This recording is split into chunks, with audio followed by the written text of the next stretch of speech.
Hello. ठीक है।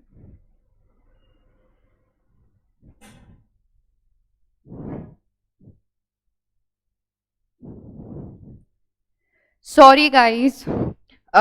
Good afternoon to all of you. Good afternoon Tisha, Sanjeevni.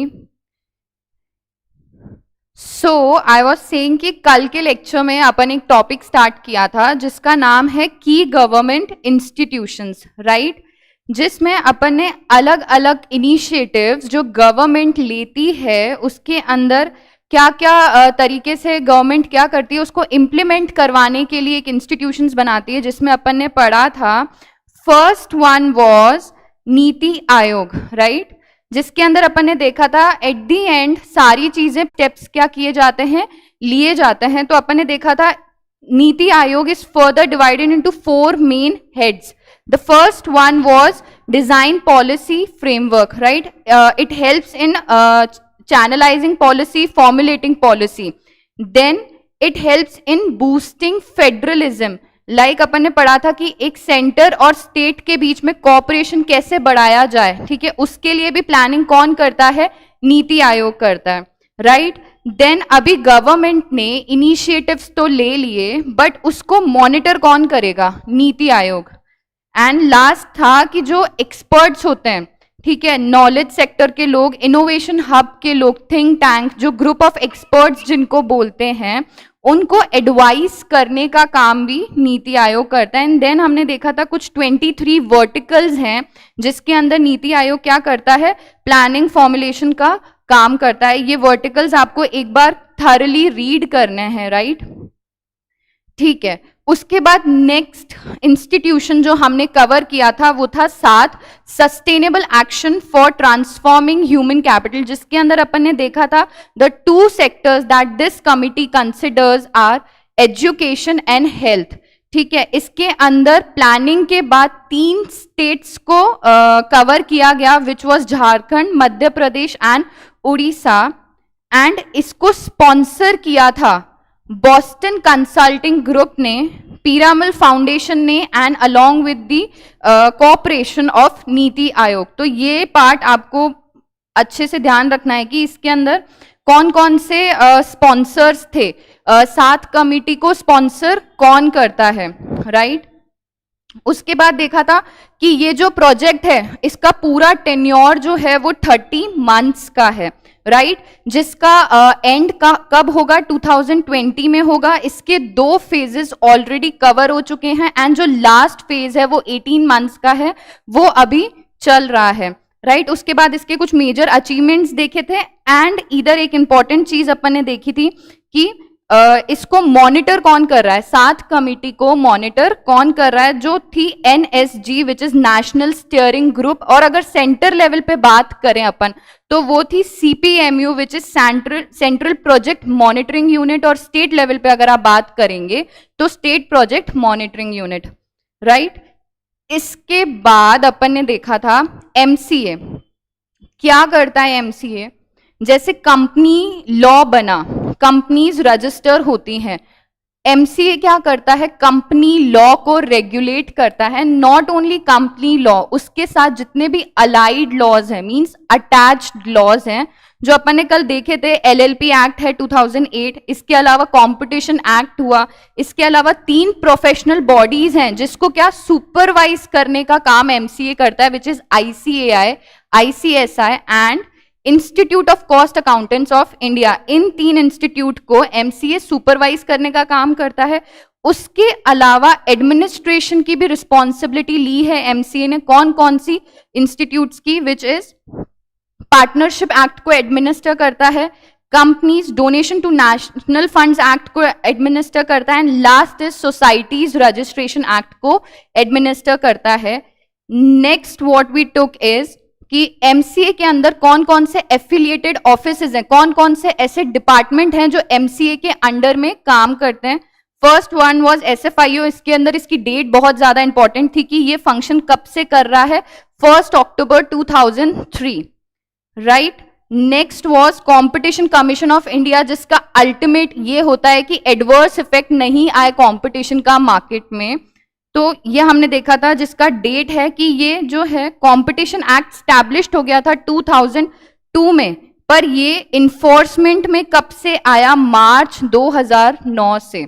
Guys आपको date बहुत अच्छे से याद रखनी है, बिकॉज एमसीक्यू में जो डेट वाला सेक्शन होता है किसी भी चैप्टर के अंदर, वो बहुत ज्यादा इंपॉर्टेंट हो जाता है, राइट। एंड देन इसके बाद अपन ने देखा था कि कंपटीशन कमीशन ऑफ इंडिया जिस एक्ट के अंदर बना है, उससे पहले एक एक्ट हुआ करता था जिसका नाम था एमआरटीपी एक्ट।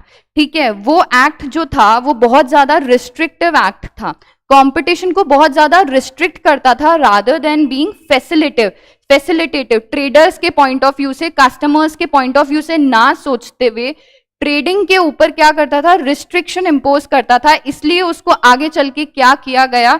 अमेंड किया गया विद कंपटीशन एक्ट 2002, जिसका नोटिफिकेशन आया था 20 अगस्त 2009 को, और ये इफेक्ट में आया 1 सितंबर 2009 से। लास्ट अपन ने देखा था Indian institute of corporate affairs, and उसके बाद अपन ने देखा था सेबी। सेबी के अंदर जो है अपन ने देखा था कि सेबी जो है कब आया, सेबी स्टैब्लिश्ड कब हुआ? SEBI securities exchange board of India act 1992 के अंडर में स्टैब्लिश्ड हुआ। इसका हेडक्वार्टर जो था वो लोकेटेड था मुंबई में। इसके अलावा इसके 4 मेन ऑफिसेज हैं। कहाँ कहाँ पे 4 मेन ऑफिसेज थे वो अपन ने देखा था? New Delhi, Chennai, Kolkata and Ahmedabad, right. और अगर वन वर्ड में अगर सेबी के ऑब्जेक्टिव्स की बात की जाए, क्या करता है सेबी? इसके फंक्शंस हमने देखे थे कि सिक्योरिटीज को इशू करवाने में हेल्प करता है। सेकंड देखा था the sole aim was to protect the interest of stakeholders. अब स्टेक होल्डर्स में कौन कौन आ सकते हैं? लाइक ट्रेडर्स भी आ सकते हैं एंड इन्वेस्टर्स भी आ सकते हैं।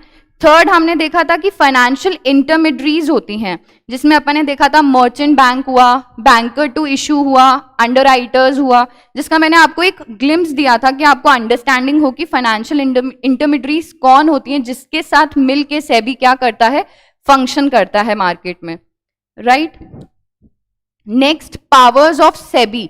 तो मैंने आपको कहा था जैसे ही इंडिया में लॉ, एक कानून को लाने के लिए लेजिस्लेटिव पावर दी गई है, ठीक है, कॉन्स्टिट्यूशन में, वैसा ही पावर, लॉ बनाने का power, but not relating to India, relating to capital market, ये पावर किसको दिया गया है? ऐसा क्वाजी पावर दिया गया है, क्वाजी लेजिस्लेटिव पावर दिया गया है किसको? सेबी को। क्वाजी का मतलब मैंने आपको बताया अलाइक, जैसा लेजिस्लेटिव पावर है वैसा ही लॉ बनाने का पावर किससे रिलेटेड? कैपिटल मार्केट से रिलेटेड, स्टॉक मार्केट से रिलेटेड किसको दिया गया है? सेबी को दिया गया है। इसके अलावा अपन ने देखा था जुडिशियल पावर भी दिया गया है। क्या आता है जुडिशियल पावर में? हमने कल देखा था कि जैसे सपोज कोर्ट होते हैं, सेशन कोर्ट हो गए, हाई कोर्ट हो गया, सुप्रीम कोर्ट हो गया, ठीक है, डिस्ट्रिक्ट कोर्ट्स हुए, ये सारे कोर्ट जैसे रेगुलेट होते हैं, जैसे फंक्शन करते हैं, राइट। कोई भी क्वेरल होता है, कोई भी आपको इशू है तो आप कोर्ट में जाते हैं, केस फाइल करते हैं, बट अगर कैपिटल मार्केट से रिलेटेड इशू होगा तो आप कहां जाएंगे? आप सेबी के पास जाएंगे, राइट। और ऐसे ही लास्ट, क्वाजी एग्जीक्यूटिव पावर है सेबी के पास। मींस अगर आपने कोई लॉ बनाया है तो उसके एग्जीक्यूशन से रिलेटेड जितने भी इश्यूज आते हैं उसका पावर भी किसको दिया गया है? सेबी को दिया गया है, राइट। तो ये यहां तक अपन ने कल की क्लास में कवर किया था, जल्दी क्विकली रिवाइज कर दिया। सो द नेक्स्ट टॉपिक जिससे आज स्टार्ट करते हैं is Reserve bank of India. Just a second, इससे पहले वाले टॉपिक में कहीं पे भी किसी को कोई प्रॉब्लम है अभी तक?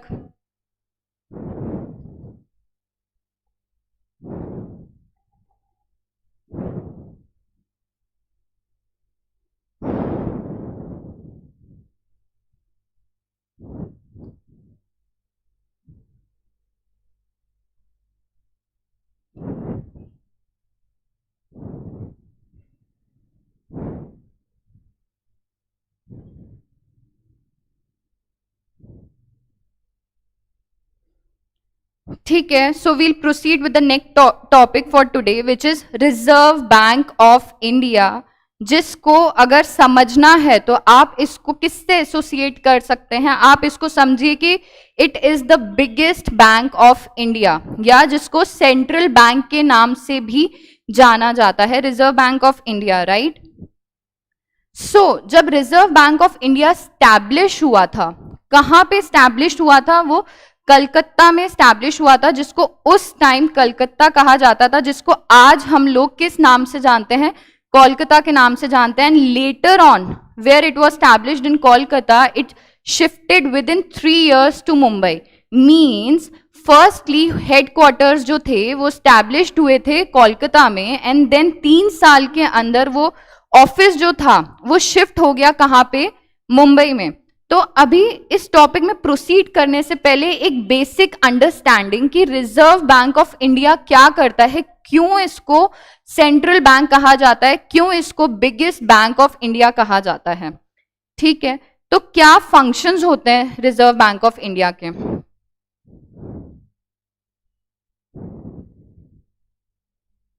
ठीक है। रिजर्व बैंक ऑफ इंडिया का फर्स्ट फंक्शन है, it acts as a banker to bank.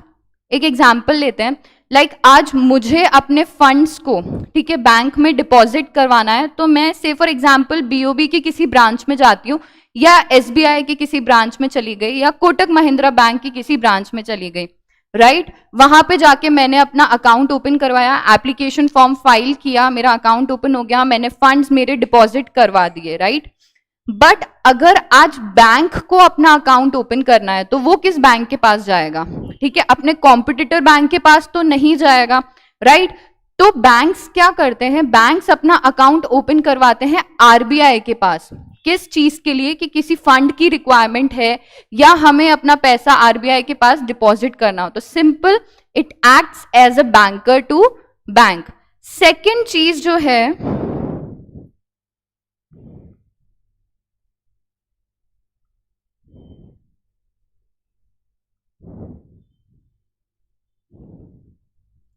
Second चीज जो है, इंटरेस्ट रेट्स को रेगुलेट करता है। आरबीआई क्या करता है, time to time Indian economy को अंडरस्टैंड करके, इंडियन इकोनॉमी को स्टडी करके, इंटरेस्ट रेट्स जो होते हैं हर बैंक की, ठीक है, उसको क्या करता है, फ्लक्चुएट करता है। अब इसके इंटरेस्ट रेट के अलावा और भी फैक्टर्स हैं, जैसे एसएलआर या सीआरआर।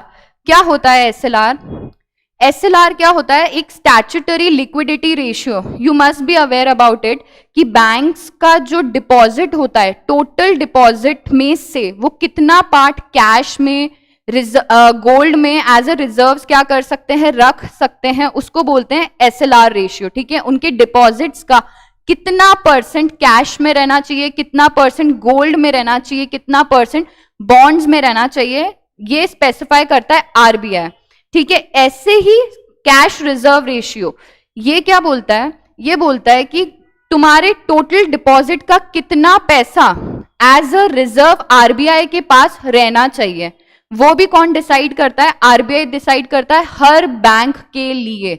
तो आरबीआई क्या कर सकता है, time to time SLR ratio, CRR ratio, इनको क्या कर सकता है, चेंज कर सकता है। इंटरेस्ट रेट्स को टाइम टू टाइम चेंज कर सकता है। इसके अलावा एक चीज होती है रेपो रेट, ठीक है। ये क्या रेट होती है, repo rate is nothing but the rate of interest जिस पे सेंट्रल बैंक, कौन है सेंट्रल बैंक, आरबीआई, मनी देता है, किसको देता है, कमर्शियल बैंक्स को। अभी कमर्शियल बैंक्स में सारे बैंक्स आ जाते हैं, आप चाहे एसबीआई ले लो, बीओबी ले लो, जितने भी बैंक्स हैं वो सारे कमर्शियल बैंक्स में आ गए। तो आरबीआई जिस रेट पे कमर्शियल बैंक को पैसा देता है उसको बोलते हैं रेपो रेट। इसका अगर वाइस वर्सा देखना है तो रिवर्स रेपो रेट होता है। ये वो रेट होती है जिस रेट ऑफ इंटरेस्ट पे कमर्शियल बैंक्स अपने फंड को आरबीआई के पास पार्क करते हैं, ठीक है। आज कमर्शियल बैंक्स के पास एडिशनल फंड्स पड़े, ठीक है, तो उनने क्या करना है, वो फंड्स आरबीआई को दे देना है। जिस रेट ऑफ इंटरेस्ट पे वो आरबीआई को पैसा देंगे उसको बोलते हैं रिवर्स रेपो रेट, ठीक है। तो ये सारी चीजें कहाँ कवर होती हैं, ये सारी चीजें फंक्शंस ऑफ आरबीआई में कवर होती हैं। ठीक है, तो आरबीआई को अगर समझना है तो ऐसे समझ के चलिए कि आरबीआई क्या है, it is the biggest bank of India, that's why it is known as central bank. बाकी जितने भी बैंक हैं वो सब क्या है, कमर्शियल बैंक्स हैं और वो सब आरबीआई के अंडर में आते हैं, राइट। ठीक है, तो पढ़ते हैं इसे। The Reserve Bank of India was established on April 1, 1935 in accordance with the provision of Reserve Bank of India Act 1934. ठीक है साहब, Reserve Bank of India Act 1934 उसके under reserve bank of India को स्टैब्लिश किया गया था। कब establish किया गया था? अप्रैल 1, 1935। डेट इज इंपॉर्टेंट, कब स्टैब्लिश हुआ था? अप्रैल 1, 1935, right. Next is the central office of Reserve Bank was initially established in Calcutta but permanently moved to Mumbai in 1937। जैसा मैंने आपको बताया कि इनिशियली स्टैब्लिश्ड हुआ था तो कोलकाता में स्टैब्लिश्ड हुआ था, लेटर उसको शिफ्ट कर दिया गया। कहाँ शिफ्ट कर दिया गया? मुंबई में शिफ्ट कर दिया गया। The central office is where the governor sits and where policies are formulated. ठीक है, जो आरबीआई का गवर्नर होता है, ठीक है, जो पर्सन जो आरबीआई को क्या करता है, चला रहा है, सारे डिसीजंस आरबीआई से रिलेटेड ले रहा है, वो कहां पे बैठता है? वो बैठता है सेंट्रल ऑफिस में। और सेंट्रल ऑफिस कहां पर है? मुंबई में है।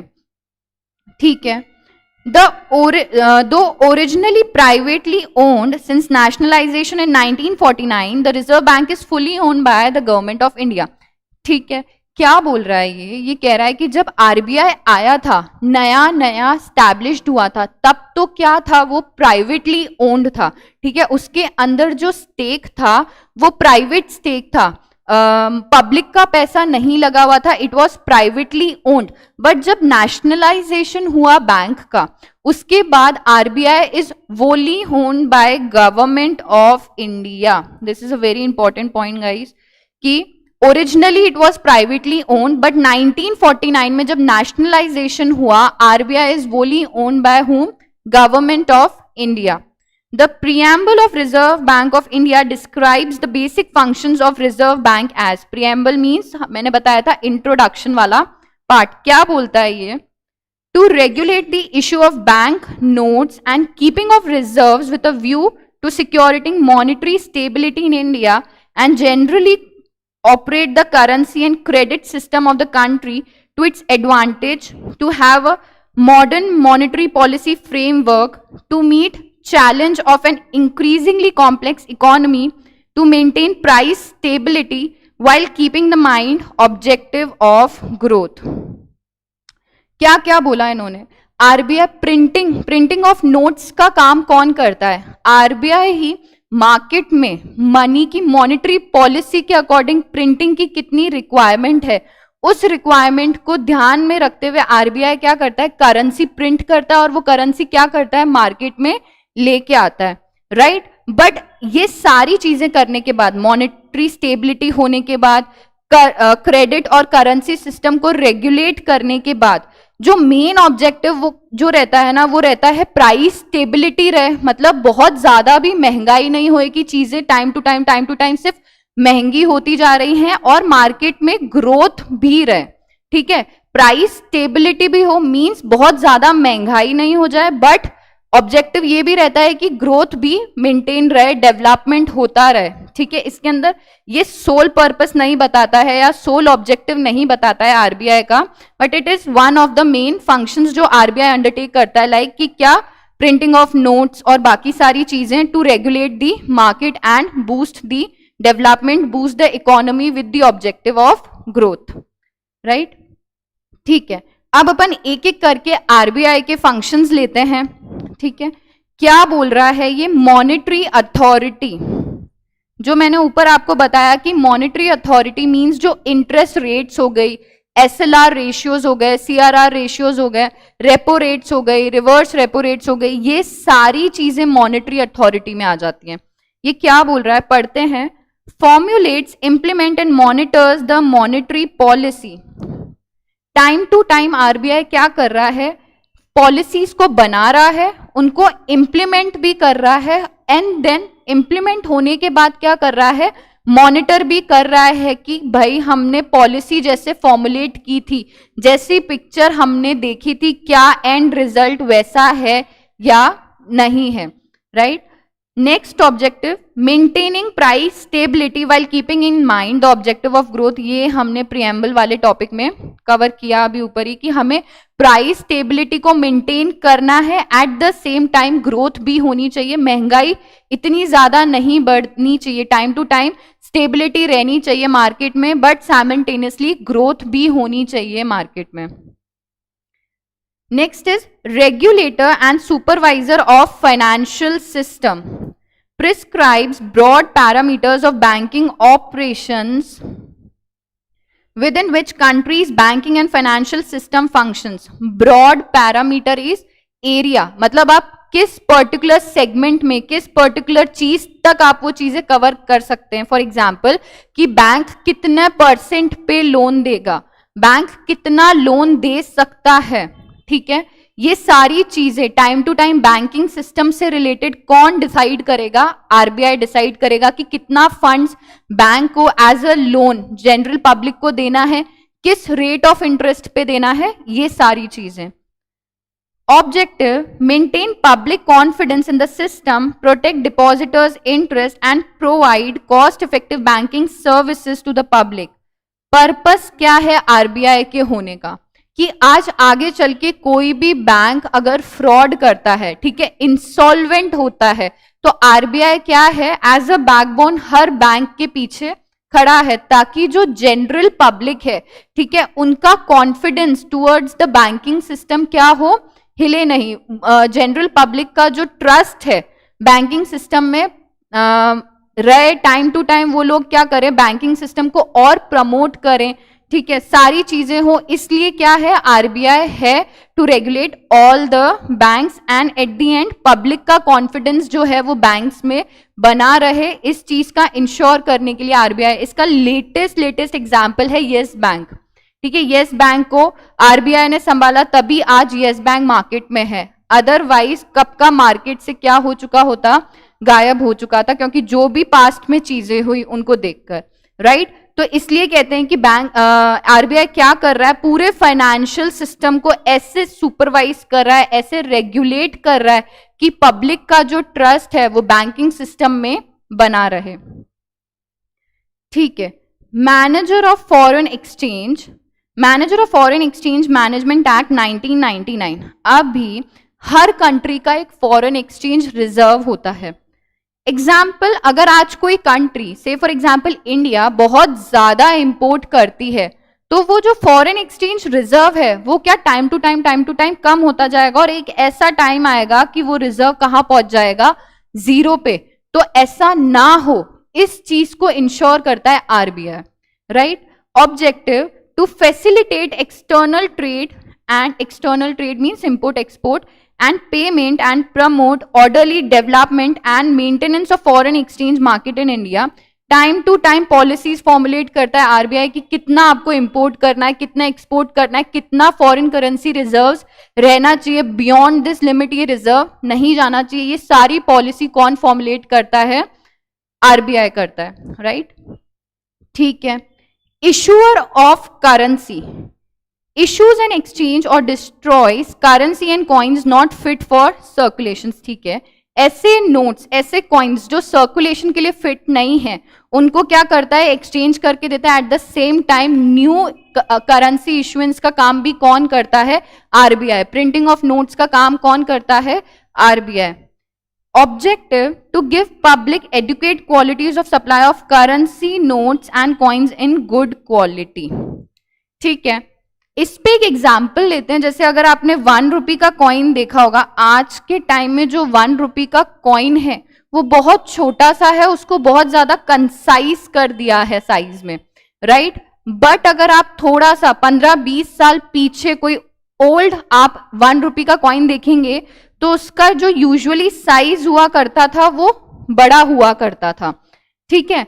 बट अभी अगर देखें तो एक कॉइन जो है वो किससे बना हुआ है, एक कॉइन मेटल से बना हुआ है, राइट।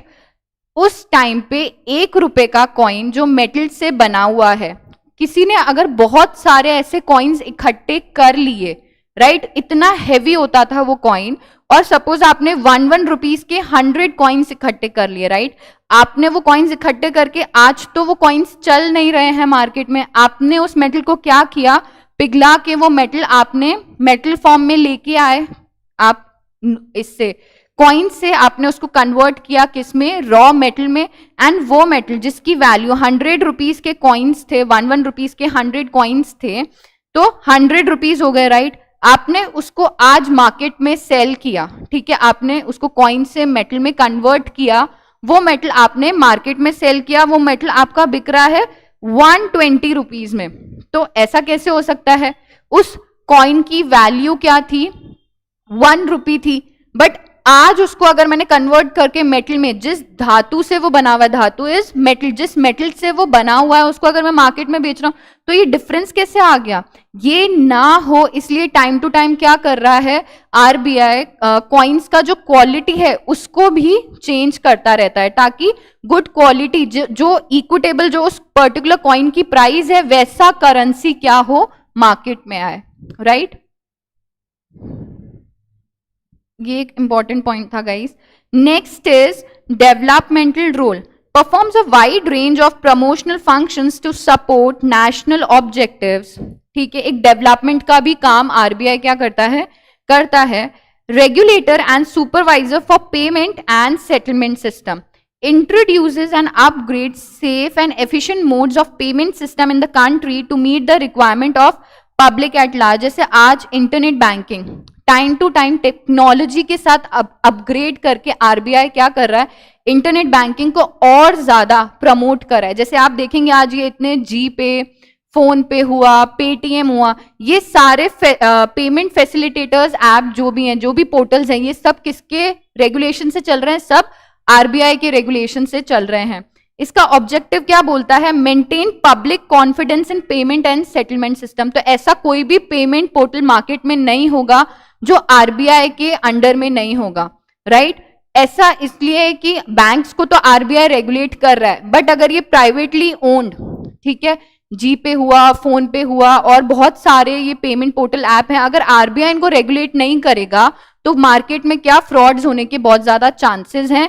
इसलिए क्या होता है, आरबीआई इन सारे पेमेंट गेटवेज को क्या करता है, कंट्रोल करता है, मॉनिटर करता है, एडमिनिस्टर करता है, ताकि पब्लिक का जो कॉन्फिडेंस है वो पेमेंट और सेटलमेंट सिस्टम्स में क्या रहे, बना रहे, ठीक है। Next point is related functions में क्या बोल रहा है, बैंकर टू द गवर्नमेंट।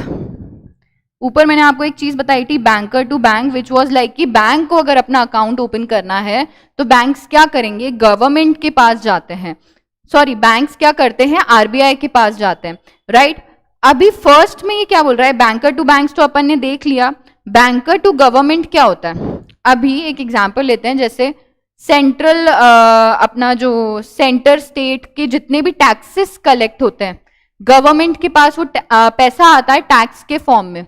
अब गवर्नमेंट को वो पैसा कहाँ रखना है, तो गवर्नमेंट क्या करता है, आरबीआई के पास अपना अकाउंट ओपन करवाता है। तो सेंट्रल गवर्नमेंट या स्टेट गवर्नमेंट जो वो मनी टैक्स से कलेक्ट करती है उसको पार्क करने के लिए वो क्या करती है, आरबीआई के पास अपना अकाउंट ओपन करवा सकती है, राइट। तो ये बोल रहा है perform merchant banking function for central and the state government also acts as the banker, right. Means दोनों वे में काम करता है, banker to government and banker to banks. Means banks को भी अकाउंट ओपन करवाना है तो आरबीआई के पास जाएंगे, गवर्नमेंट चाहे वो सेंट्रल गवर्नमेंट हो या वो स्टेट गवर्नमेंट हो, उनको अकाउंट ओपन करवाना है तो वो कहाँ जाएंगे, आरबीआई के पास जाएंगे, ठीक है।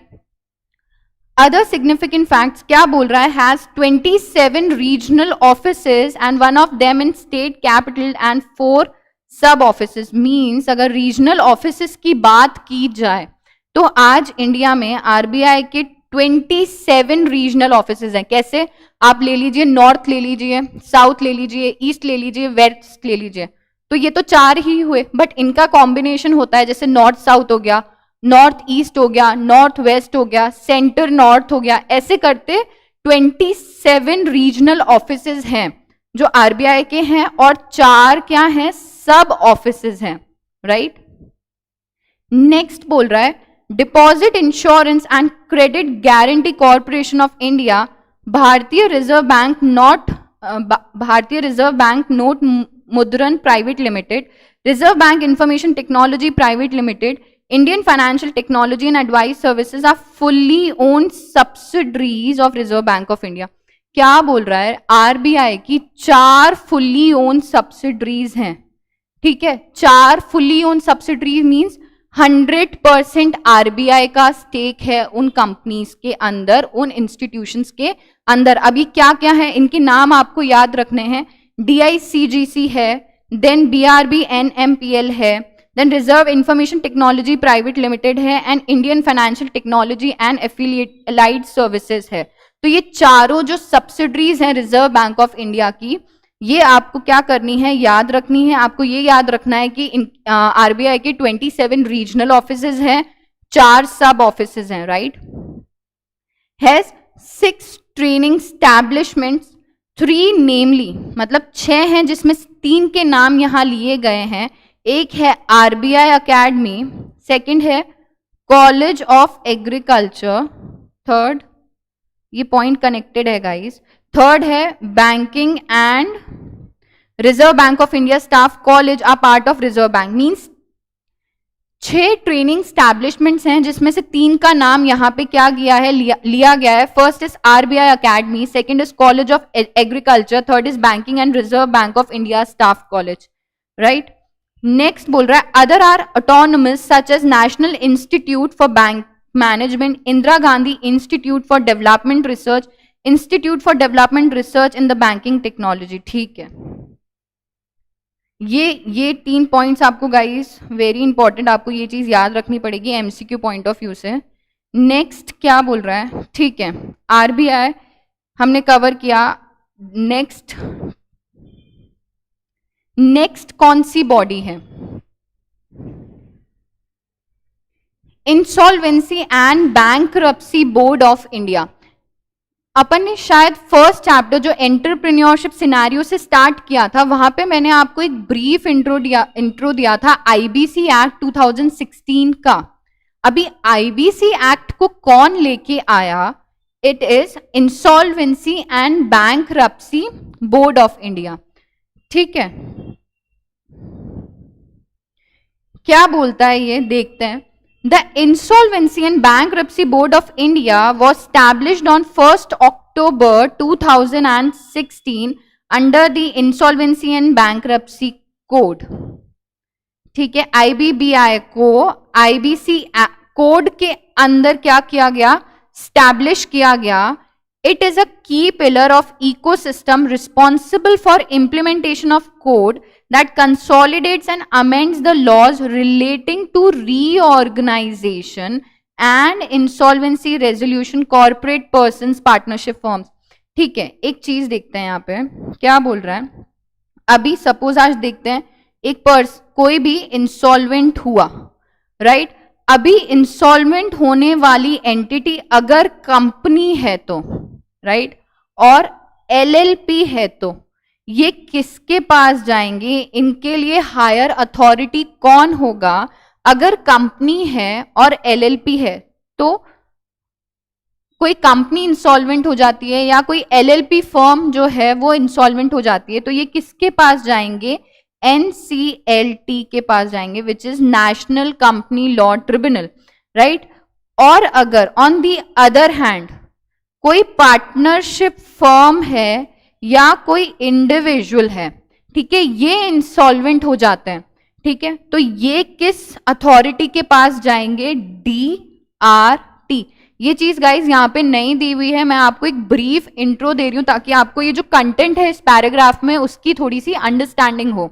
तो DRT stands for date recovery tribunal, ठीक है। बट अगर कोई पर्सन, अग्रीव्ड पर्सन, ठीक है, इंसॉल्वेंट, सपोज एग्जाम्पल लेते हैं, इंडिविजुअल इंसॉल्वेंट हो गया, ठीक है, मैं इंसॉल्वेंट नहीं, मतलब मैं डेटर हूं और मेरा क्रेडिटर इंसॉल्वेंट हो गया, तो आज एज एन इंडिविजुअल मैं किसके पास जा सकती हूं, मैं DRT, डेट रिकवरी ट्रिब्यूनल के पास जा सकती हूं और जो इंसॉल्वेंट, जिस पर्सन ने इंसॉल्वेंसी की है मेरे साथ, उसके अगेंस्ट क्या कर सकती हूँ, अपील फाइल कर सकती हूँ, राइट।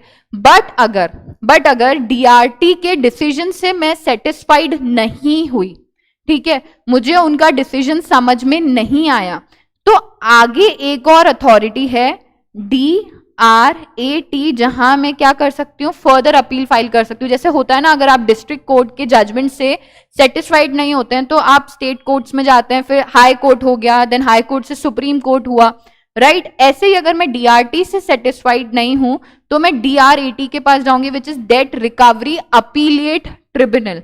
ऐसे ही अगर कंपनी और LLP है, वो NCLT के पास जाती है, which is national company law tribunal, और NCLT के डिसीजन से सेटिस्फाइड नहीं है तो वो जा सकते हैं NCLAT के पास, which is national company law appellate tribunal.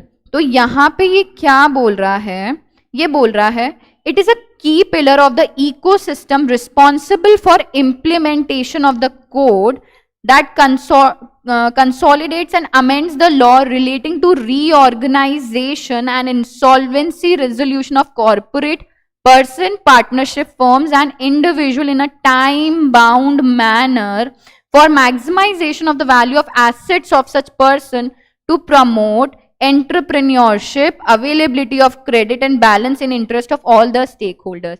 ये क्या बोल रहा है, अभी IBC एक्ट 2016 तो आ गया, बट जब वो इंप्लीमेंट हो रहा है तो उसके लिए एक रेगुलेटरी अथॉरिटी कौन है। जैसे कंपनीज एक्ट के लिए रेगुलेटरी अथॉरिटी इज MCA, ऐसे ही इंसॉल्वेंसी एंड बैंक्रप्सी एक्ट के लिए regulatory authority is insolvency and bankruptcy board of India. वो क्या करता है, टाइम टू टाइम लॉज बनाता है, रूल्स बनाता है, रेगुलेशंस बनाता है फॉर रीऑर्गेनाइजेशन। जैसे आप आगे एग्जीक्यूटिव में पढ़ेंगे कि अगर कोई भी कंपनी, कोई भी पार्टनरशिप फर्म या कोई भी इंडिविजुअल इंसॉल्वेंट होता है तो IBC एक्ट के अंदर स्टेप्स लिए जाते हैं रूल्स रेगुलेशंस को फॉलो करके कि उस पर्सन से अमाउंट की रिकवरी कैसे हो, ताकि क्या चीज बनी रहे, बिजनेस की सस्टेनेबिलिटी बनी रहे, इंटरेस्ट जो है स्टेक होल्डर्स का, लाइक कस्टमर्स का, सप्लायर्स का, गवर्नमेंट का, वो मेंटेन रहे।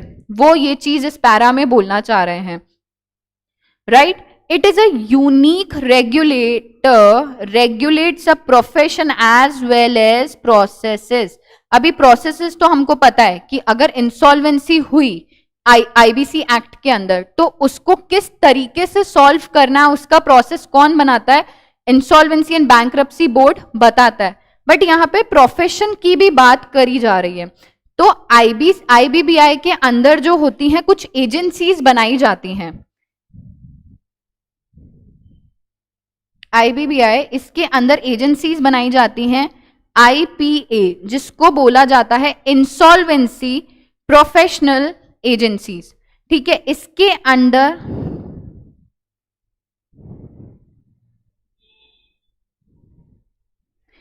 अंदर IRPs अपॉइंट किए जाते हैं जिनका नाम होता है इंसॉल्वेंसी रेजोल्यूशन प्रोफेशनल्स। क्या बोला मैंने, insolvency and bankruptcy board of India के अंदर कुछ एजेंसीज बनाई जाती हैं, उस एजेंसी को क्या बोलते हैं, इंसॉल्वेंसी प्रोफेशनल एजेंसीज। अभी इन एजेंसीज के अंदर जो है वो प्रोफेशनल्स अपॉइंट किए जाते हैं, उनको क्या बोलते हैं, इंसॉल्वेंसी रेजोल्यूशन प्रोफेशनल्स, जो क्या करते हैं, इंश्योर करते हैं कि टाइम टू टाइम क्या स्टेप्स लिए जाएं कि अपन जो है पैसे को रिकवर कर सकें, ठीक है। वो प्रोफेशनल्स इन चीज को इंश्योर करते हैं। तो अब ये प्रोफेशनल्स की बात करें या इन एजेंसीज की बात करें, इन दोनों ही लोगों को रेगुलेट कौन करता है, बैंक्रप्सी बोर्ड जो है वही रेगुलेट करता है। तो वो यही चीज बोल रहा है कि प्रोफेशन को एज वेल एज IBC का जो प्रोसेस रहेगा उस प्रोसेस को रेगुलेट कौन कर रहा है, IBBI रेगुलेट कर रहा है। It has regulatory oversight over the insolvency professionals, insolvency professional agencies, insolvency professional entities and information utilities। अभी ये ऊपर की तीन चीजें तो मैंने यहाँ पे कवर कर दी, एक नई चीज आई है यहाँ पे which is information utility। ये क्या होता है, सी आज जितने भी केसेस IBC एक्ट के अंदर रजिस्टर हैं वहां पे एक यूटिलिटी बनाई गई है। ऐसे समझिए कि एक तरह का पोर्टल है जहां पे जितने भी लोग इंसॉल्वेंट हुए हैं, आईबीसी एक्ट के अंदर आए हैं, उससे रिलेटेड सारा डेटा वहां पर है कि कितना अमाउंट ड्यू था, इतने टाइम में कितना अमाउंट इन्होंने पे कर दिया है, कितना अमाउंट बाकी है। तो वो सारी इंफॉर्मेशन कहां पे दी गई है? वो इंफॉर्मेशन यूटिलिटी पे दी गई है। इसको भी कौन रेगुलेट कर रहा है? इसको भी कौन मॉनिटर कर रहा है? IBBI, right? It writes and enforces rules for processes, namely corporate insolvency resolution, corporate liquidation, insolvency, individual insolvency resolution and individual bankruptcy under the code. मतलब ये बोल रहा है कि प्रोसेसेस बताता है, किससे रिलेटेड प्रोसेस बताता है? कॉर्पोरेट मींस कंपनी के अंदर इंसॉल्वेंसी हुई है तो उसको सॉल्व करने के लिए, अगर कोई company means corporate liquidation means कोई कंपनी का इंसॉल्वेंसी सॉल्व नहीं हो पाया तो एंड पार्ट क्या रहता है? एंड पार्ट इज कंपनी को लिक्विडेट करो, उससे जो भी पैसा आएगा सारे स्टेक होल्डर्स को पैसा पे करो, राइट? तो ये बोल रहा है कि जितने भी प्रोसेसेस हैं कॉर्पोरेट इंसॉल्वेंसी रेजोल्यूशन, इंसॉल्वेंसी को सॉल्व करने से रिलेटेड, या कॉर्पोरेट लिक्विडेशन से रिलेटेड, या इंडिविजुअल इंसॉल्वेंसी रेजोल्यूशन से रिलेटेड, या इंडिविजुअल बैंकरप्सी से रिलेटेड, ये सारी चीजों के लिए जो रूल्स हैं वो आईबीबीआई बनाता है।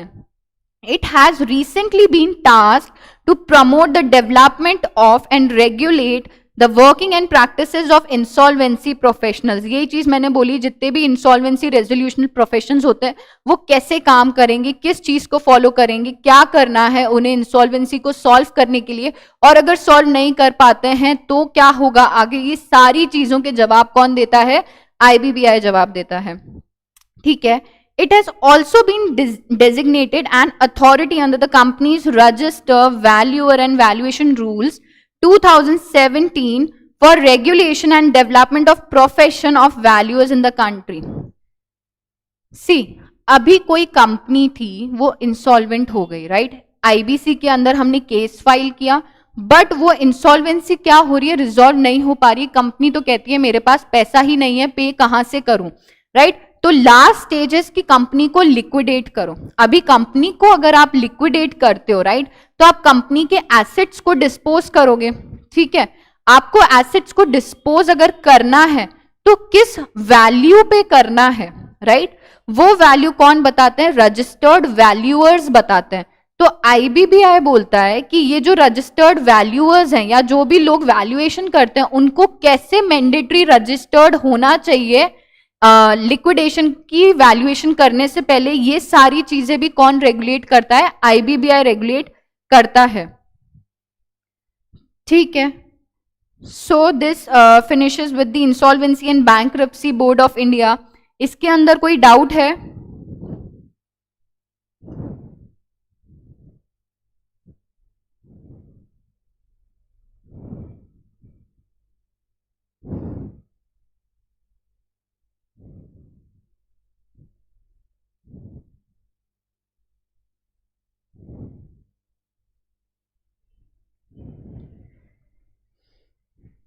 ठीक है, सो अपन नेक्स्ट स्टार्ट करते हैं। Next is national company law tribunal, NCLT. Guys very very very important exam point of view से भी, एंड आगे जब आप एग्जीक्यूटिव के लिए पढ़ाई करेंगे तो आपको इसको बहुत इन डेप्थ अंडरस्टैंडिंग होगी एनसीएलटी की, एनसीएलटी की। तो देखते हैं इसको क्या बोल रहा है ये। अभी एनसीएलटी नाम क्या है? National company law tribunal. Means नाम से ही इंडिकेट हो रहा है कि कंपनी लॉ से कुछ तो भी क्या है? रिलेटेड है। तो हमने देखा था कि कंपनीज जो हैं, जो रजिस्टर्ड हो रही हैं, उनको रेगुलेट क्या कौन कर रहा है? एमसीए कर रहा है। बट कभी आगे चल के किसी भी कंपनी और एमसीए के बीच में कोई भी इश्यूज हो जाए तो वो इश्यूज कौन सॉल्व करेगा? एनसीएलटी सॉल्व करेगी। तो क्या बोल रहा है ये?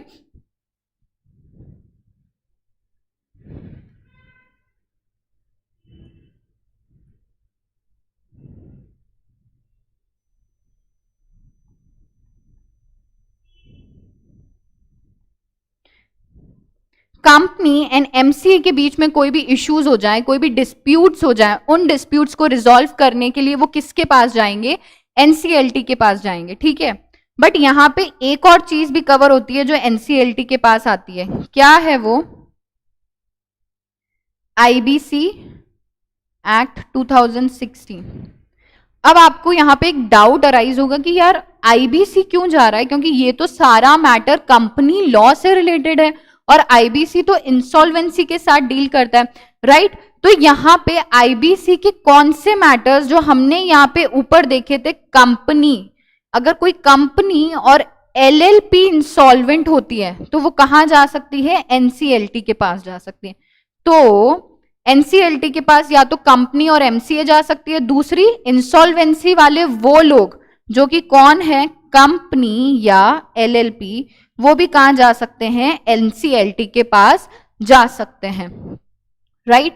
तो देखते हैं, अब एनसीएलटी को सेंट्रल गवर्नमेंट ने बनाया था under section 408 of companies act 2013, जिसकी डेट क्या है, कब बनाया था, 1 जून 2016. In the first phase, the Ministry of Corporate Affairs have set up 11 benches.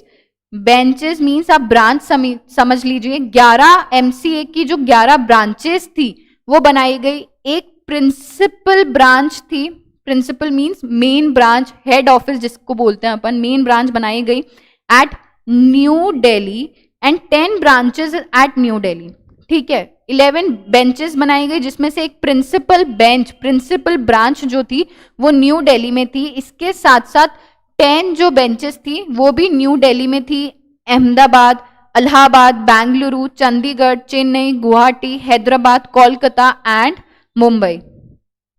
These benches will be headed by the president and 16 judicial members and 10 technical members at different location. क्या बोल रहा है ये, जितनी भी 11 बेंचेस बनाई गई, इन benches को कौन रेगुलेट करेगा, कौन हेड करेगा, इनके ऊपर ओवरसीइंग कमिटी कौन होगा, तो एक प्रेसिडेंट होगा जो इस सारी चीज की जिम्मेदारी लेगा कि इन बेंचेस में, इन ब्रांचेस, इन ऑफिसेज में सारे काम ढंग से हो रहे हैं, ये कौन इंश्योर करेगा, एक प्रेसिडेंट होगा।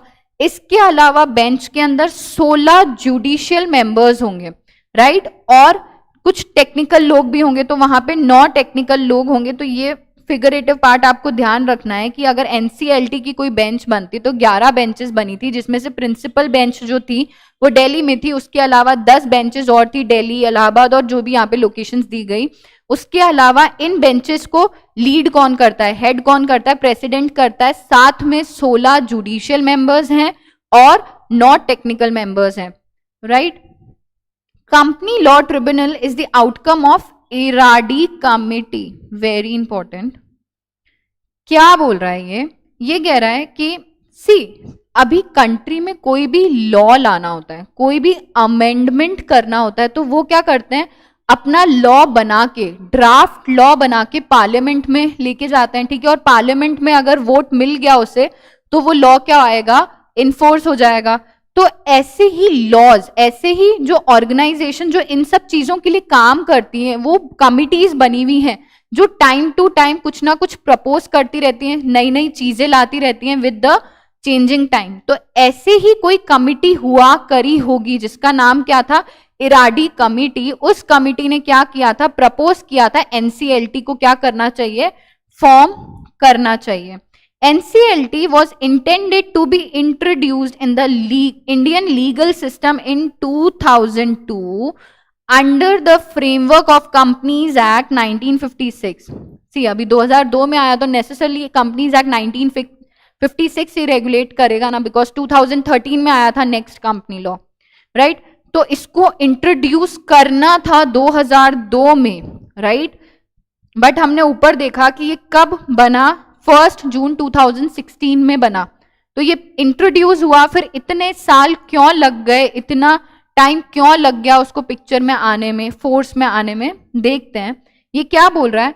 Due to litigation with respect to constitutional validity of NCLT which went for over 10 years, therefore it was notified in the Companies Act.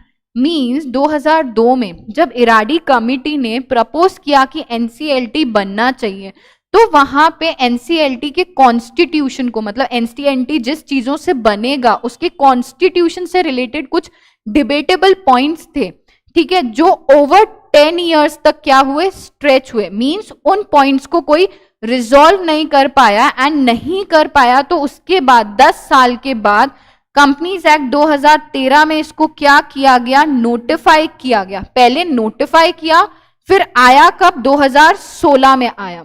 Companies act 2013 में नोटिफाई हुआ। अब ऐसे क्या कॉन्स्टिट्यूशनल वैलिडिटी रही होगी, ये आपके कोर्स से रिलेटेड नहीं है बट एक जस्ट जनरल नॉलेज, कि क्या बोला इन्होंने, एक प्रिसाइडिंग मेंबर होगा, ठीक है, एनसीएलटी के लिए एक प्रेसिडेंट होगा जो क्या करेगा, उसको रेगुलेट करेगा, सारी चीजों का ध्यान रखेगा। तो जब एनसीएलटी 2002 में इराडी कमेटी ने प्रपोज किया, तो वहां पे क्या बोला कि यार जो प्रिसीडिंग ऑफिसर, जो प्रेसिडेंट होगा ना, वो किसी भी फील्ड का हो सकता है, चाहे वो अकाउंट्स फील्ड का हो, चाहे वो आर्ट्स फील्ड का हो, साइंस का हो, मैथ्स का हो, इकोनॉमिक्स का हो, किसी भी सेक्टर का हो, हमें चलेगा। मींस ऐसा कुछ भी स्पेसिफिक रिक्वायरमेंट नहीं थी कि एनसीएलटी का प्रिसाइडिंग ऑफिसर, प्रेसिडेंट कौन होना चाहिए। फर्स्ट पॉइंट क्या था कि उसका क्वालिफिकेशन के ऊपर फोकस नहीं था, ठीक है। एंड सेकंड जो था वो था टेन्योर। क्या बोला कि अगर कोई भी प्रिसीडिंग ऑफिसर एनसीएलटी का प्रेसिडेंट बनता है तो वो कितने टाइम तक रहेगा, 3 साल तक रहेगा, ठीक है। तो अभी सपोज एग्जाम्पल मिस्टर ए, ठीक है, वो एनसीएलटी के प्रेसिडेंट बने, ठीक है, प्रिसीडिंग ऑफिसर बने, प्रेसिडेंट बने, उनका आज की तारीख में अपॉइंट हुए वो लोग, ठीक है। अभी ऐसा तो नहीं हो सकता ना कि वो अपॉइंट हुए और आज के आज ही उनके पास कोई केस रिजॉल्व होने के लिए आ जाए, राइट। तो उनके पास सपोज से फॉर एग्जाम्पल 2 महीने, 3 महीने, 4 महीने में कोई केस आया, ठीक है, उस केस को, ठीक है, उन्होंने स्टडी करने के लिए आगे 6 महीने, 7 महीने, 8 महीने उन्होंने ले लिए उस पर्टिकुलर केस को समझने के लिए, ठीक है। तो ऐसे करते करते 1-1.5 साल तो निकल गया, देन उस पर सुनवाई हुई एंड वो मैटर स्ट्रेच हुआ। एंड इस पूरे टाइम में जो ये 3 साल का समय था वो निकल गया, ठीक है। अभी वो इनका टेन्योर खत्म हो गया तो नेसेसरली कोई नया पर्सन अपॉइंट होगा। अभी वो नया पर्सन आ रहा है, ठीक है, वो अगेन टाइम लेगा उस केस को समझने के लिए, जजमेंट सुनेगा, दोनों पार्टीज की क्वेरल्स को सुनेगा, फिर रिजॉल्व करेगा। तो इसमें कितना ज्यादा टाइम लग जाएगा, तो जो स्पीडी डिस्पोजल था वो अटेन ही नहीं हो पाएगा, राइट। तो फर्स्ट चीज थी कि क्वालिफिकेशन, मींस बंदा ही उस फील्ड का नहीं है तो वो लॉ से रिलेटेड, कानून से रिलेटेड कैसे डिसीजंस ले सकेगा। एक तो ये कॉन्स्टिट्यूशनल वैलिडिटी का क्वेश्चन था, दूसरा टेन्योर के ऊपर। इन दो चीजों के ऊपर ऑलमोस्ट 10 साल तक क्या हुआ, डिबेट हुआ। एंड वो जब डिबेट सॉल्व हो गई, सारी चीजें रिजॉल्व हुई, देन कंपनीज एक्ट 2013 ने एनसीएलटी को नोटिफाई किया है, जो फोर्स में कब आया, 1 जून 2016 से फोर्स में आया, राइट। क्या बोलता है NCLT, it is a quasi judicial authority incorporated for dealing with the corporate disputes that are of civil nature arising under the companies act, ठीक है। ये हमने देख लिया, कंपनीज से रिलेटेड जो भी सिविल नेचर के डिस्प्यूट्स या कॉर्पोरेट डिस्प्यूट्स होते हैं, एनसीएलटी उनको डील करता है। However, a difference could be witnessed in the powers and the functions of NCLT under the provisions of Companies Act and Companies Act 2013. Certainly 1956 Companies Act 1956 और Companies Act 2013 के अंदर ही इतने सारे चेंजेस हैं। तो NCLT जो दोनों कंपनीज एक्ट के अंदर बना है, जो पहले 2002 में बना था और जो 2013 में बना था, दोनों में सर्टेनली चेंजेस तो होंगे, बिकॉज लॉ में ही कितने सारे चेंज हो गए इतने से टाइम में, राइट। नेक्स्ट क्या बोल रहा है, the constitutional validity of NCLT and the specified allied provisions contained in the act were re-challenged. ये देखा हमने, Supreme Court had preserved the constitutional validity of NCLT, however the specific provision were rendered as a violation of the constitution principles.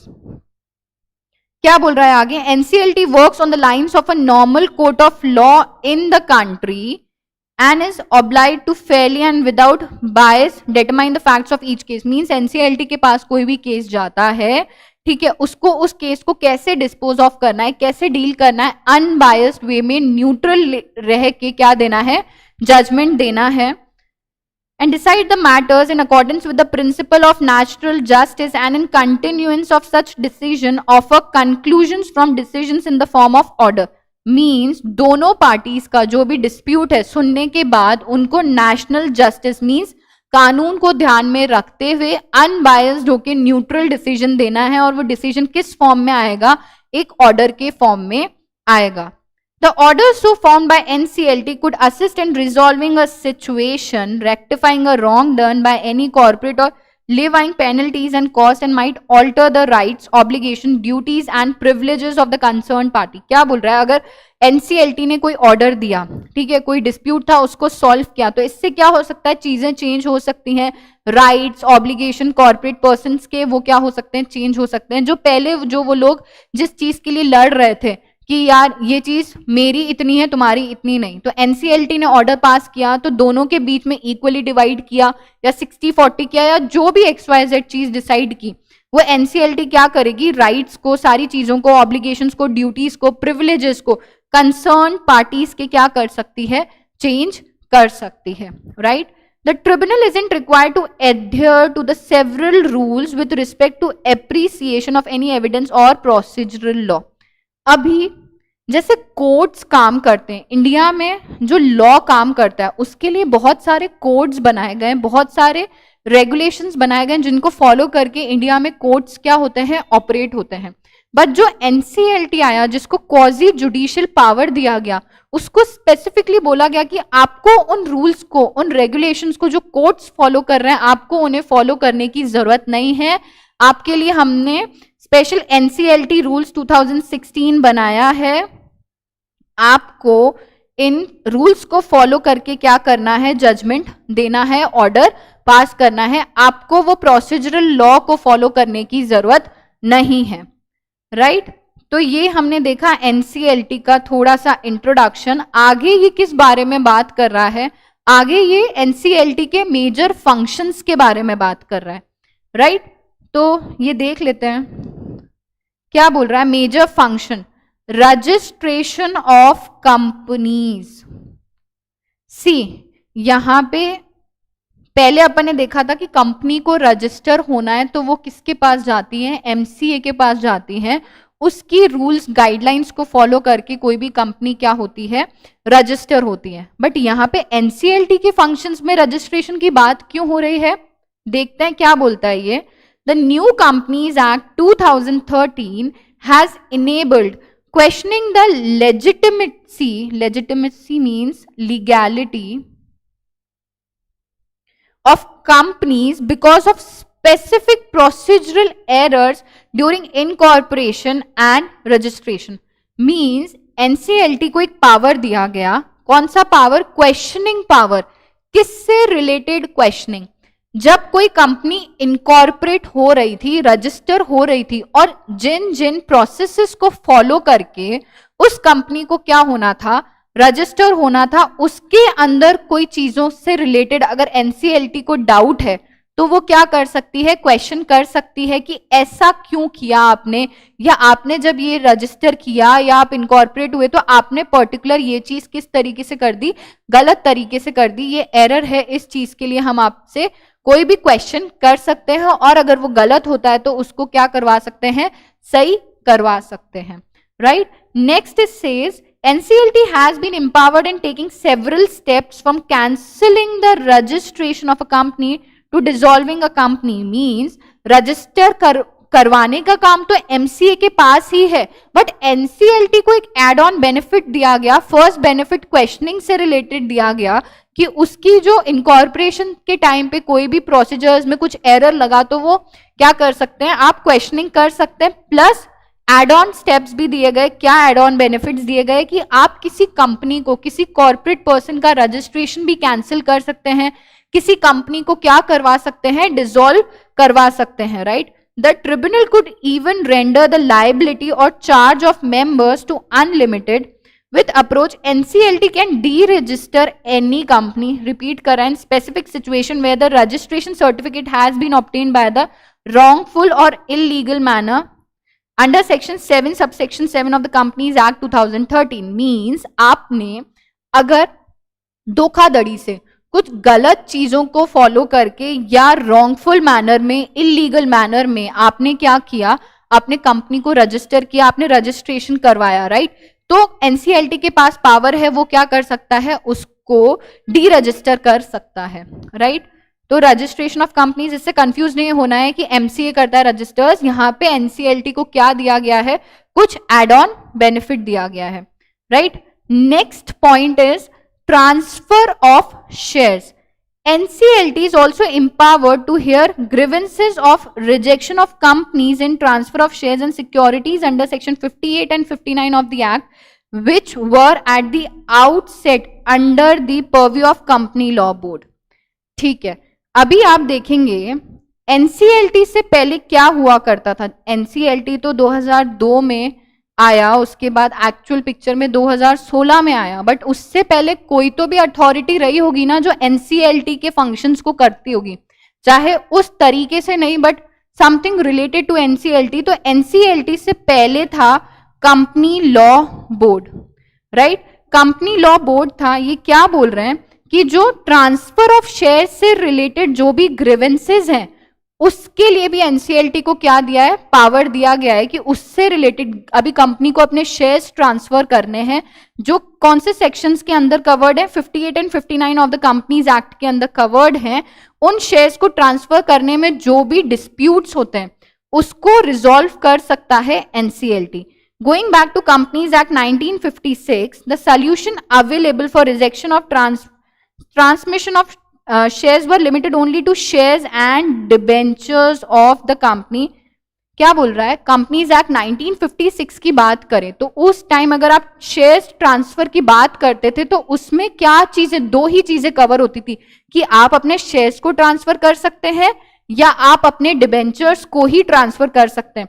But companies act 2013 ने क्या बोला, आप सारी securities, अब shares debentures के अलावा और क्या आ जाता है, बॉन्ड्स आ जाते हैं, ठीक है, सारी ही सिक्योरिटीज जो कंपनी इश्यू कर रही है, ठीक है, वो सारी सिक्योरिटीज को आप ट्रांसफर कर सकते हैं और इसके ट्रांसफर में जो भी ग्रीवेंसेस आते हैं, जो भी डिस्प्यूट्स होते हैं, जो भी डाउट्स होते हैं, उसको सॉल्व करने का पावर किसको दिया गया है, एनसीएलटी को दिया गया है, right. Next is Chapter 5 of the Act deals with the deposit and was notified several times in 2014, and Company Law Board was the prime authority for taking up the cases under the chapter.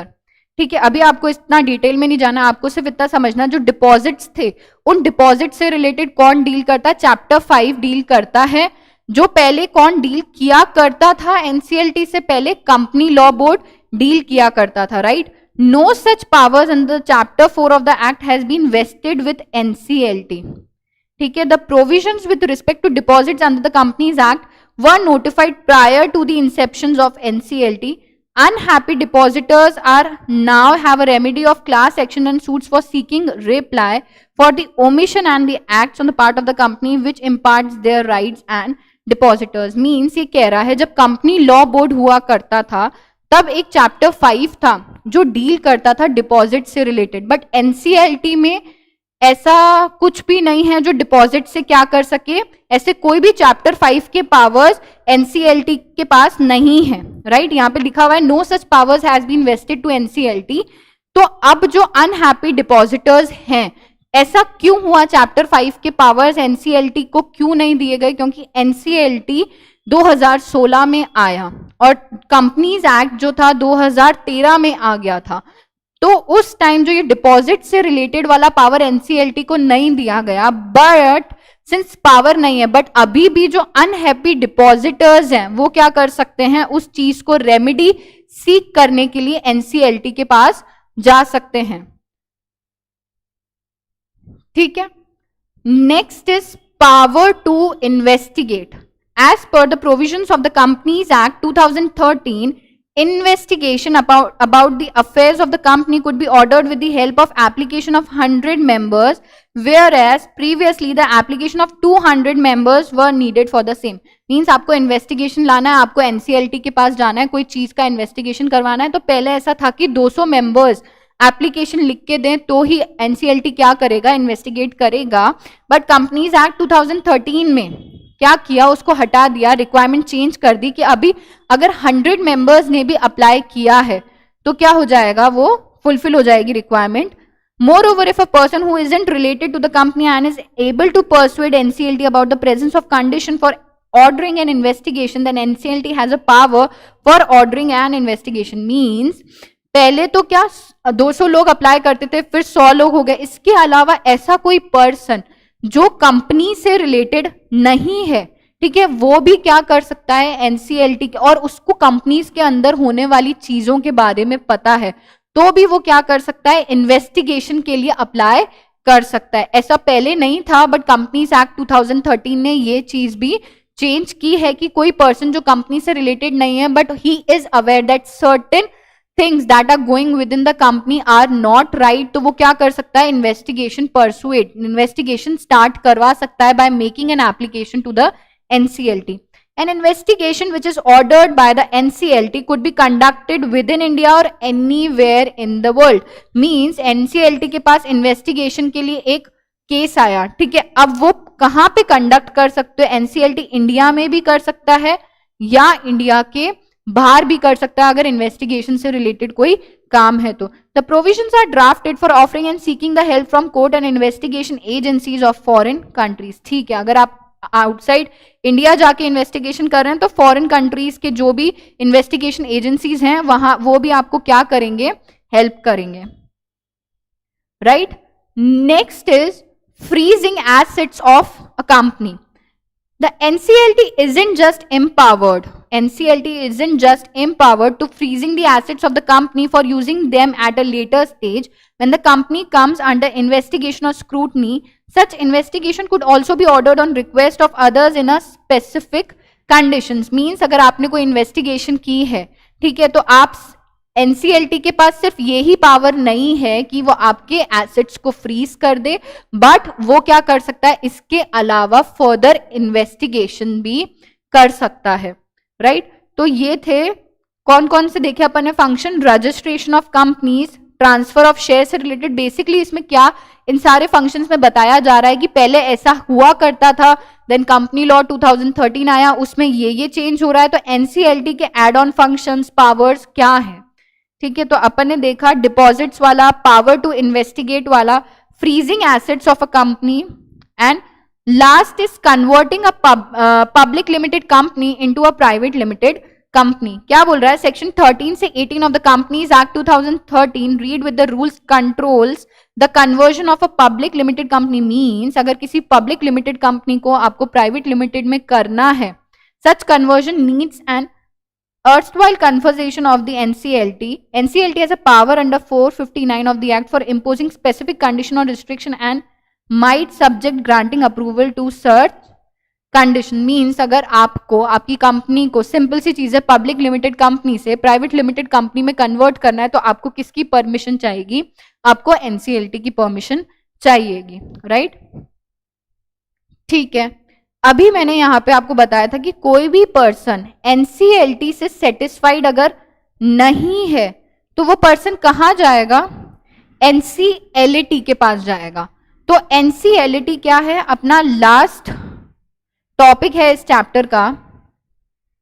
क्या बोल रहा है फटाफट से देख लेते हैं. ये बोल रहा है एनसीएलटी को कॉन्स्टिट्यूट किया था under 410 of the companies act for hearing appeals against the order of National Company Law Tribunal with effect from 1st June 2016.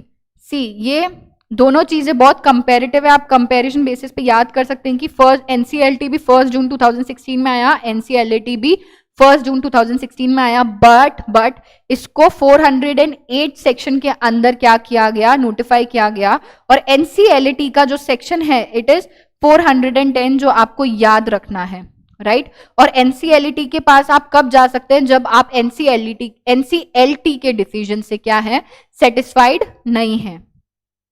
NCLT is also appellate tribunal. Means ये बता रहा है अपीलेट ट्रिब्यूनल मतलब कौन कौन सी चीजों से जो लोग सेटिस्फाइड नहीं थे और एनसीएलटी के पास जा सकते हैं. तो ऐसे कौन कौन से ट्रिब्यूनल हैं, is also appellate tribunal for hearing appeals against the order passed by the NCLT under the section 61 of the Insolvency and Bankruptcy Code. Means अगर IBC अपन ने देखा, अगर IBC के अंदर कंपनी और LLP से रिलेटेड कोई भी इंसॉल्वेंसी का मैटर आप NCLT के पास जाते हैं, ठीक है, वो किस सेक्शन में जा रहे हैं, आप सेक्शन 61 में जा रहे हैं। बट अगर आप उस जजमेंट से जो एनसीएलटी ने पास किया है आप सेटिस्फाइड नहीं है, तो आप क्या कर सकते हैं, एनसीएलटी के पास जा सकते हैं। तो NCLAT is appellate tribunal not only to NCLT but also to IBC matters relating to a company और LLP, right, with effect from 1 December 2016। Again आपको ध्यान रखना है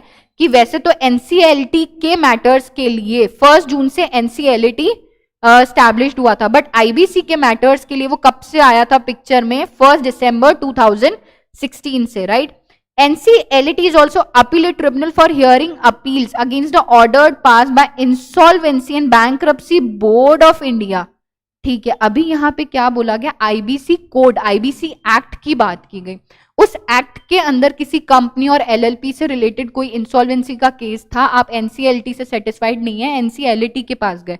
बट अगर आप इंसॉल्वेंसी आईबीबीआई, जो अपन ने अभी ऊपर पढ़ा, इंसॉल्वेंसी एंड बैंक्रप्सी बोर्ड ने कोई जजमेंट पास किया है, उस जजमेंट से वो पर्टिकुलर पर्सन सेटिस्फाइड नहीं है under section 202 and 211 of IBC, तो आईबीबीआई के जजमेंट से सेटिस्फाइड नहीं है, then also you can go to NCLT. तो यहाँ पे बेसिकली आपको बताया गया है कि एनसीएलटी के डिसीजन के अगेंस्ट, आईबीसी कोड के डिसीजन के अगेंस्ट एंड आईबीबीआई के डिसीजन के अगेंस्ट आप कहां जा सकते हैं, एनसीएलटी के पास जा सकते हैं। ठीक है, आगे ये बोल रहा है NCLT is also appellate tribunal to hear and dispose of appeals against any direction issues और decision passed by the competition commission of India, means CCI, commission competition act से रिलेटेड अगर कोई जजमेंट्स थे जो कॉम्पिटिशन कमीशन ऑफ इंडिया ने पास किया, आप satisfied नहीं है, आप एनसीएलटी के पास अपील फाइल कर सकते हैं as per the amendment bought to section 410 of the companies act by section 172 of the finance act 2017 with effect from, जैसे मैंने आप पे ऊपर बताया आईबीसी कोड से रिलेटेड आप एनसीएलटी के पास कब से जा सकते हैं, 1 दिसंबर 2016 से जा सकते हैं। ऐसे कॉम्पिटिशन कमीशन ऑफ इंडिया के मैटर्स में अगर आपको कुछ डिस्प्यूट है, आप अपील फाइल कर सकते हैं, कब से, 26 मई 2017 से रिलेटेड, राइट। तो ये एक और चीज हमने देखी एनसीएलटी से रिलेटेड। अभी ये बात कर रहा है ज्यूरिसडिक्शन कि मतलब एनसीएलटी को चलाता कौन है, क्या बोल रहा है ये। The national company law appellate tribunal is headed by the chairperson and consist of not more than 11 members. NCLT के अंदर भी देखा था हमने 11 मेंबर्स थे, देन 16 जो थे जुडिशियल मेंबर्स थे, नॉट टेक्निकल मेंबर्स थे। वैसे ही यहाँ पे ये बोल रहा है it consist of members not more than 11 members, right. It is a higher law governing forum than NCLT. The appellate tribunal here the appeal files against the tribunal court order. The appeal can be placed within 45 days from the date on which NCLT announces its decision. ठीक है, मतलब आप उनके decision के against है, NCLT के decision से satisfied नहीं है, तो आप एनसीएलटी के पास कितने दिनों में अपील फाइल कर सकते हैं, 45 डेज में फाइल कर सकते हैं। मींस अगर एनसीएलटी ने कोई जजमेंट दिया नॉट सेटिस्फाइड, तो आप एनसीएलटी के पास 45 डेज में क्या कर सकते हैं, अपील फाइल कर सकते हैं, right. The appellate tribunal court goes through the evidence transferred from the tribunal making changes और conforming the order given by the letter. The process happens within a time span of 6 months। Means अभी tribunal court जो था, मतलब NCLT जो था, उसने जो भी मैटर्स जो भी लिए होंगे उसको क्या कर सकता है, मॉडिफाई कर सकता है, चेंज कर सकता है, कौन, एनसीएलटी। और इस पूरे प्रोसेस का टाइम जो दिया गया है वो कितना दिया गया है, 6 महीने, मींस 45 डेज, मींस 1.5 मंथ में तो आपको अप्लाई करना है। और जब से आपने अप्लाई किया उसके 6 मंथ में एनसीएलटी क्या देगी, जजमेंट देगी, राइट। लास्ट बोल रहा है dissatisfaction with the tribunal orders, means अभी एनसीएलटी के अगेंस्ट आप जाना चाहते हैं, मींस एनसीएलटी से सेटिस्फाइड नहीं हुए, एनसीएलटी के पास गए, एनसीएलटी से सेटिस्फाइड नहीं हुए तो कहां जाएंगे, देखते हैं। इफ अ ग्रुप और an individual is to be dissatisfied with the order pass by the tribunal court, it is obvious to move to the next only option, that is filing an appeal to the appellate court where the decision of NCLT are reviewed and checked from the point of view of laws and facts. The tribunal court is in charge of finding and gathering evidence while appellate court decides case based on already collected evidence. Means tribunal court, यहाँ पे NCLT की बात की जा रही है। NCLT के judgement से आप सेटिस्फाइड नहीं है तो आप अपीलेट कोर्ट के पास है, विच इज एनसीएलटी, जो क्या करता है, डेटा कलेक्ट नहीं करता। डेटा कलेक्ट करने का काम एनसीएलटी का है। उसने जो डेटा कलेक्ट करके जो डिसीजन लिया है, उस डिसीजन को स्टडी करना, उस डिसीजन को मॉडिफाई करना, चेंज करना एनसीएलटी का काम है। बट अगेन एनसीएलटी के डिसीजन मींस अपीलेट कोर्ट से भी आप अगर सेटिस्फाइड नहीं है तो लास्ट जो ऑप्शन बचता है वो बचता है सुप्रीम कोर्ट। देन आप अपना अपील कहाँ फाइल कर सकते हैं, सुप्रीम कोर्ट में फाइल कर सकते हैं, राइट। ये बोल रहा है if the outcome is not satisfactory even then one should approach the supreme court, right. ठीक है, तो आज अपन ने आरबीआई से स्टार्ट किया, देन आईबीबीआई करा, देन एनसीएलटी करा एंड एनसीएलटी करा। तो ऐसे करके 4 की गवर्नमेंट इंस्टीट्यूशंस हमने आज लिए, 4 कर लिए, टोटल 8 है इस चैप्टर में। इसके एमसीक्यूज एक बार क्विकली देख लेते हैं, क्या बोलता है। Insolvency and bankruptcy board was established on 1 October, जो हमने देखा था।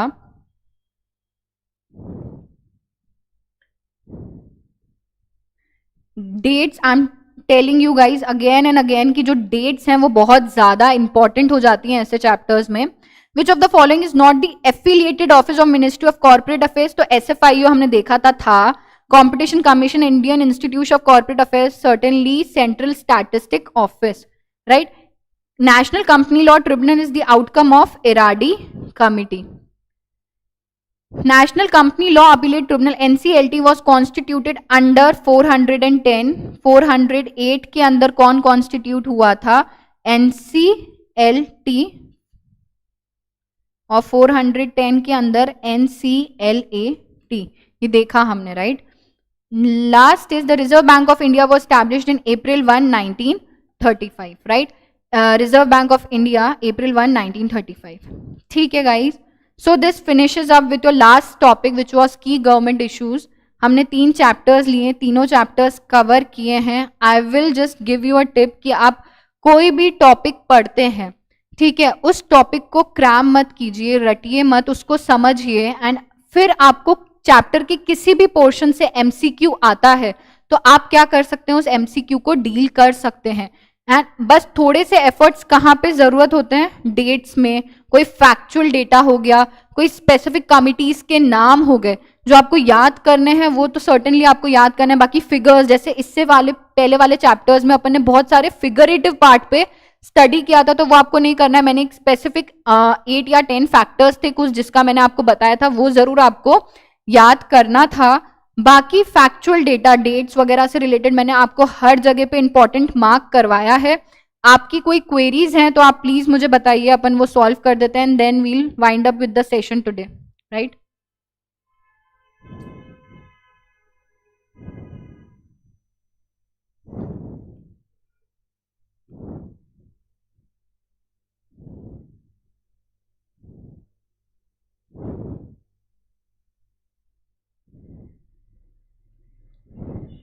गाइस, हैं कोई क्वेरीज आपकी इस चैप्टर से रिलेटेड या इससे पहले वाले चैप्टर्स से रिलेटेड?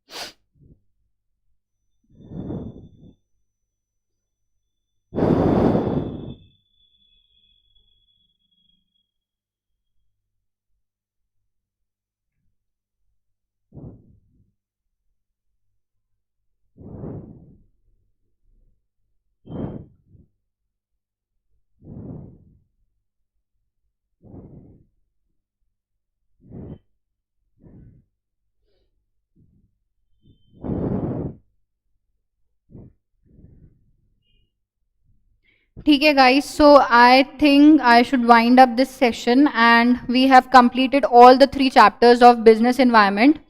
ठीक है guys, all the best for your exam. Thank you so much.